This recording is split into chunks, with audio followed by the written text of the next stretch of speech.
I don't know why, but we are shocked by the news that retirement has become basically impossible. Just think about it. It was a standardized norm for your great grandparents, in most cases available, for your grandparents. And if you think about it, it's difficult for your parents and almost impossible for us. Talking about retirement. A lot of blames to be handed out, job cuts, inflation, economical factors, high cost of living, social standards. If you can name them, you can blame them.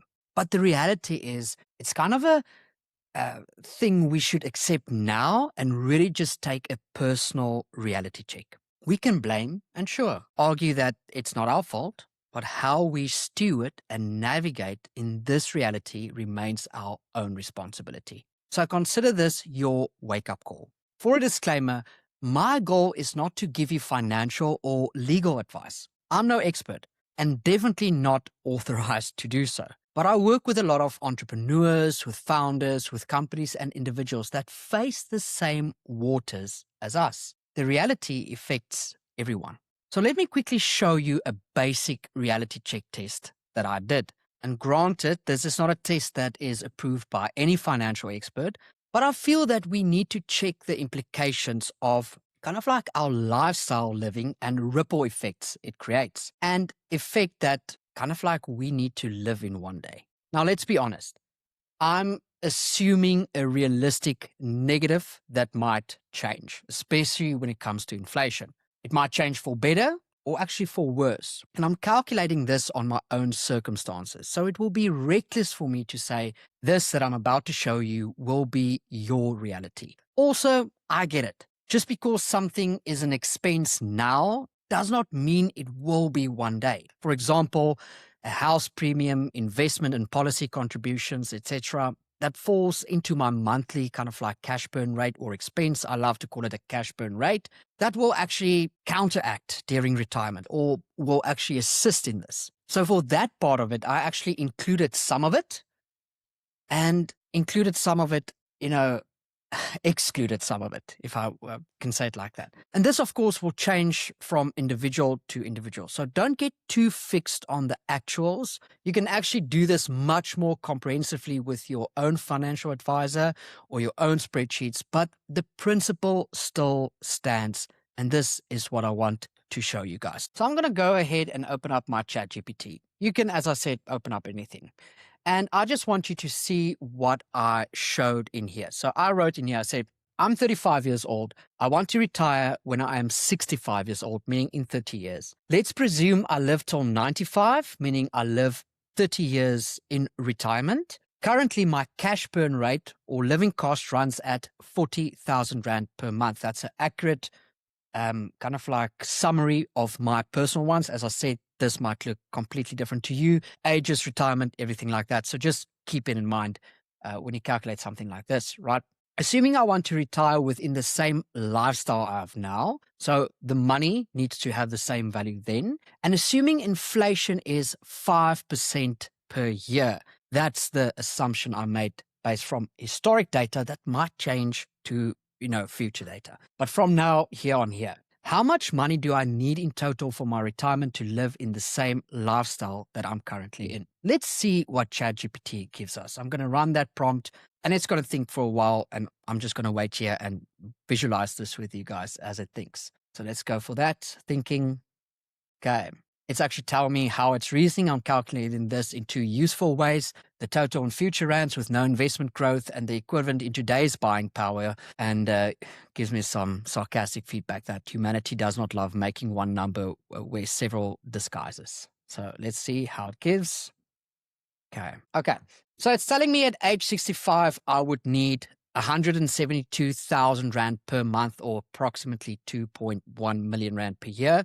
So when you retire, you will roughly need that value that equates to the 40,000 Rand per month. But then it goes on. And this is the beautiful thing. It's showing me that the total cost of the 30 years of retirement, because remember, it keeps on adjusting the inflation and everything, roughly rounded, this is the figure.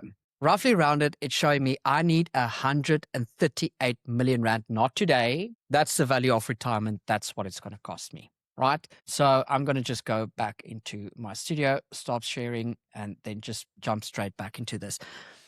Why did I show that to you guys? I think so many times when we plan for our retirement or we invest or we save or whatever, we're so happy to see something will give us in 20 million Rand, 30 million Rand, 40 million Rand when we reach that age. But collectively, my portfolio needs to bring me within that lifestyle a couple of extra bucks. 138 million of them to be exact. So if we take that into consideration, retirement becomes almost nearly impossible. Now, once again, your calculations will really just be way more improved if you bring out all the calculations that you need to bring out in that. So this is just the principle that stands, right? That's what I'm talking about. Why am I saying this? This is not a doomsday message or a final life or lifestyle audit. It's actually in its entirety a message of hope, just with a call to proactive stewardship.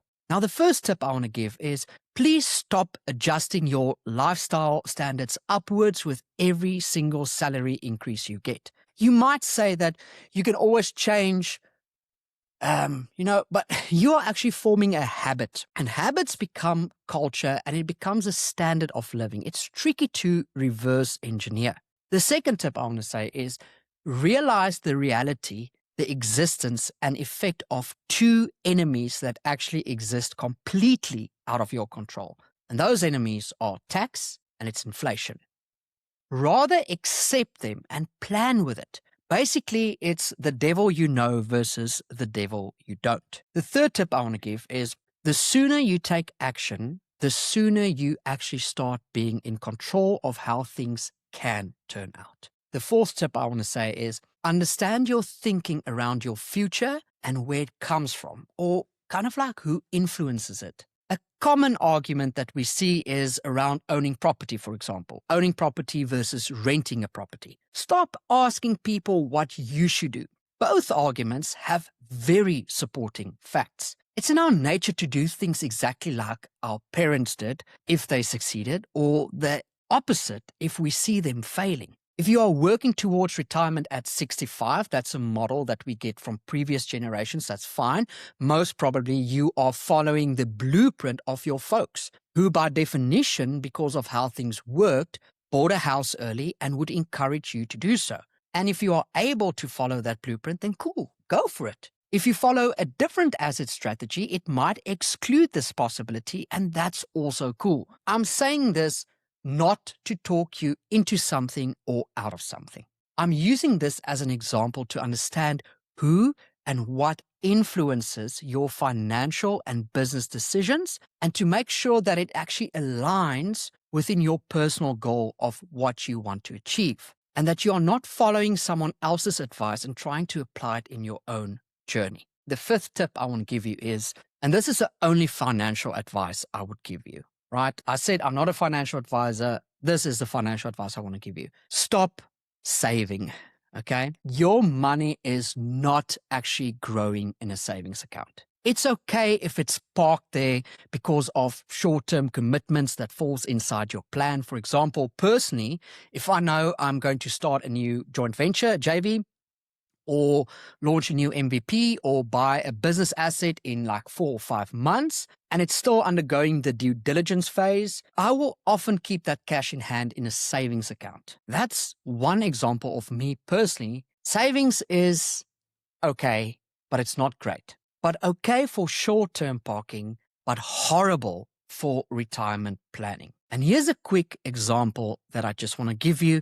I wanted to do a note graph here. I couldn't connect my iPad to the stream, so apologies for that. So let me just give you this example. Let's say you have in your savings account, because obviously at this point, if you're, have money in your savings account, you're going to argue with me.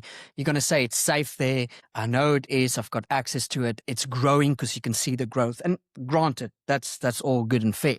But I want to tell you this. Let's assume that you get 7, 8, 9, 10% per year return on investment, right? With most cases, we're talking about 3.5 to 6.5. So let's average that out to 5%, or let's say 7%. Let's say 5 to 7%. That's your growth on your savings account that you're currently getting. You can actually do your own figures on whatever savings account you have. Now, keep in mind, your money is growing with that percentage, but inflation is growing at 5% rate, meaning you should you should subtract the inflation rate from your savings rate, because you might sit with 10,000 Rand more the next year, but inflation, meaning what you can buy with that 10,000 Rand, also went up, right? So don't be fooled because your money is growing and excluding the fact that inflation is also growing. I showed you the figure. Your savings account might get you to the 200, 300, 400,000 Rand, the 1 million, 2 million Rand, but it won't get you to the 138 million Rand. And that's with the inflation cost that you will need for retirement based on that exact calculation that I did, which is a very informal ballpark calculation, but I think you get the gist. Then there's another thing that needs to fall in place is people forget that you need to subtract inflation and then obviously subtract tax. Now, a lot of people actually say, well, the bank obviously automatically subtracts the tax, which is like 7% depending on your portfolio or depending on the amount and everything like that. Granted, you see that it's been done with. But now, if I have something like a 10% growth and they penalize me with 7%, tax from the total, and then inflation, your money in your savings account is actually weakening the longer you keep it there. Its value is drastically dropping down. So what's my actual advice for 2026? Is it just to create a stir in thought and hope for the best, right? So just back to the previous one, don't keep it in your savings account. Actually do something with it. I strongly suggest investing it. Not a financial advisor. I'll mention a couple of tips. But here's my tips for 2026. Should we just stir this thought and hope for the best? No. Here's my advice. The advice I give to startups, entrepreneurs, and clients, and tip number 1 is understand where to invest and take control of your money and start yesterday. Personally, I recommend index funds. Personally, I encourage compounding and dividend compounding with that. And obviously part of your portfolio, looking into building some of your own MCPs and products and free up your time. But yet again, I cannot give you financial advice, but I can advocate and suggest someone who can. Personally, I recommend, to do a course. Personally, I can recommend a course with Carla Venter. I think that's her last name. Her channel and course is Money with Carla. That's Carla with a C. I'll share a link in the comments, or, you can just Google her. She's a South African, but her approach is relevant and valuable for anyone in any country. You should have done this course ages ago, regardless of your age, regardless of your profession, and regardless of your financial proficiency. Do it. The second tip I want to give you is get soft skills to actually scale your active income first. 2 basic reasons. Scaling in your own career organically leads to higher pay grade, to higher benefits, or actually the most important thing that's relevant today, to job security. And this is valuable to, first of all, to keep your job or be employable, and it will make you good and naturally more likely to enjoy your job, which from this video basically tells you to be okay with the fact that you might work longer than you actually planned for. And that's okay. Serial entrepreneurs who retire early just want to get back into it because they enjoy what they are doing. So start enjoying what you do. Skills that I recommend is obviously communication skills, AI skills, MVP, especially adoptions and building. Why MVPs? Meaning this basically means to build your own idea or app. So many tools out there. We build a lot of them. First of all, it frees up your time and it solves your business problems, meaning it can be offered to others as a passive income. These are all 3 things that we can actually help from excap side. So just reach out to us, comment on our channels, message us, email us, schedule that free discovery call, and we'll run you through everything. The third tip that I want to give is learn the value of your time. Time freed up, and it can be allocated and focused on offers and attentions elsewhere, meaning you can take on more ventures and opportunities earlier on in your career without leaving your active income. The 4th tip I want to say is know or explore where you need to focus or focus on next. Side note that I want to say, personally, I don't think investing will get you all the way there. It might, but it will definitely get you a lot closer. Plus, it forms part of getting you there in any case. So that's something your calculations on retirement will show you. Take on opportunities with friends as a passive income. I suggest buying boring, cheap businesses collectively and implement modern tech or MVPs to drastically impact and grow them. Someone like Cody Sanchez speaks about that business model quite frequently. And you might be surprised, like a couple of friends coming together, each with 100,000 Rand, what you could actually do with that. And it might not save you entirely of, just pull you out of your work, but it will build towards that retirement call of that 138 million valuation that you need at that time. So start today, grow that, which again, where I would suggest to focus is build MVPs. Build solutions that will free up your time. Build solutions that will solve your business problems. If it solves your problems, it can scale to solve other people's problems, meaning another passive income. And that passive income can be added to your index fund. We've created a course actually called Launch Your Own Business that shows you how easy it is to actually execute in just 2 days, to take what's in your mind, build a business around it, and actually sell and scale it. So it's actually literally just going to take you 2 days. Not our course, the implementation there out. So reach out to us and we will gladly help. Launch that business. It's 2026 and 2026 is in your favor. The fifth tip that I want to say is fall in love with what you do, with your work. Change early if you need to, but not because the foundation was hard or the starting out was hard. Work needs to be hard in the beginning. Hard work is what permissions smart work later. You are not that entitled. Sorry. Like what you do because chances are you might be doing it longer than initially planned for.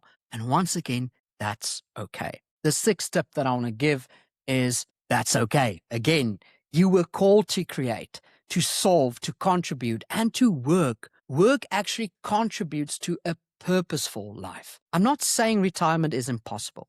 I'm not saying that, you should be more active and actively aware around your investing, your money, your time, your calling, and your value. That is what I'm saying. You should. I think I said, I'm not saying that. I am saying be more active and actively aware around your investing, your money, your time, your calling, and your value. And B, develop the skills that keeps you relevant in what you do with the love of what you do so that retirement kind of like remains a privilege and not a guarantee. My last thoughts here today. There are many problems in the world, but we are sitting with the ability to actually build solutions for them and create opportunities to passively monetize them. So build something cool. We can help you with that. We've got other videos available that can help you with that. Don't wait until others build it because they will, right? Have a good one. Cheers.